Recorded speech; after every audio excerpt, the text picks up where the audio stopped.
The story I am about to tell you is about survival. Survival throughout the most horrific circumstances imaginable. The Holocaust, also known as the genocide of the European people between 1941 and 1945, claimed the lives of 11 million people. This is about twice the population of Arizona. From the estimated 11 million people, 6 million of those who were murdered were Jews.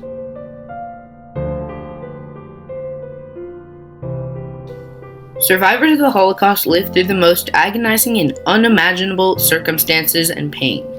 Many of these survivors are true heroes because they have retold their stories to all future generations just to make sure this past atrocity would never happen again.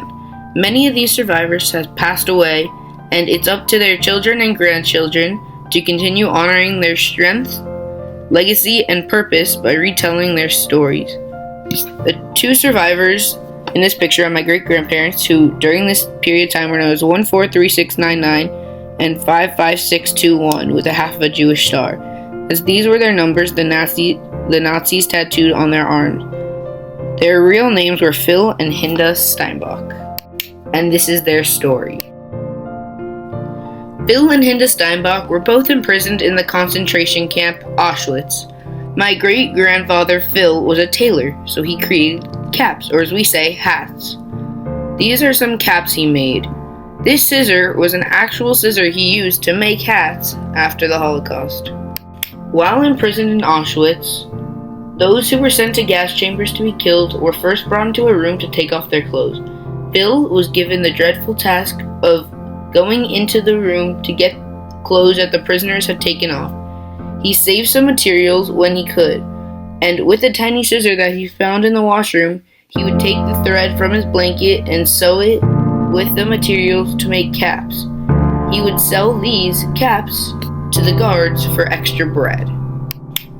This was how he survived. Well, that is until the Nazi soldiers sent him to an airplane factory where the guards said he must stop making caps or he would be hanged. But he needed bread to survive, so the word stop never stopped him. He then began to make caps while everyone was sleeping in the middle of the night. He survived! When my dad was younger, my great-grandfather would always stress to him that he had to get a good education because that is the one thing that cannot be taken from you.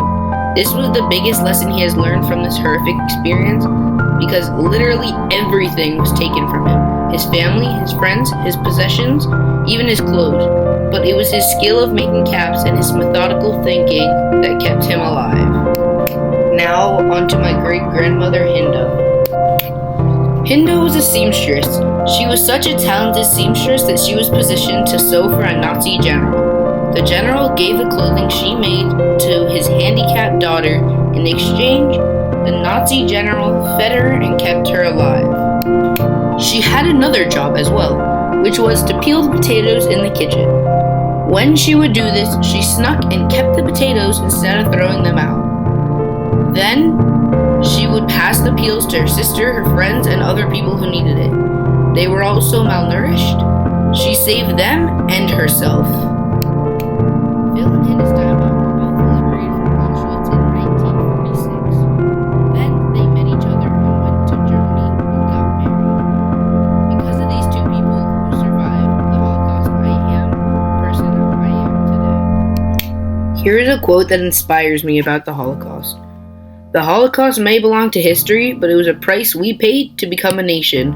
Auschwitz was like a cradle of death that enabled future generations of Israelites to live. This was said by Noah Ben Artzi Polovsuf, and I understand what Noah is saying. I'm grateful that my great-grandparents were the best in their trades. I'm grateful they were both out-of-the-box thinkers, and lastly, I'm grateful that they had the will to survive. I constantly remind myself how lucky we are to be in this time period. The issues of today were only dreamt about by people during that time as they were fighting to survive. I feel so proud that my great-grandparents risked their lives to help others, and my family tries to follow that tradition because it is our duty.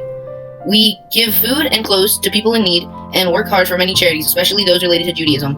I also know that before I can fully help others, I have to improve myself. I spent a lot of time trying to improve my education, so I will be able to be a professional and hopefully top of my field when I'm older.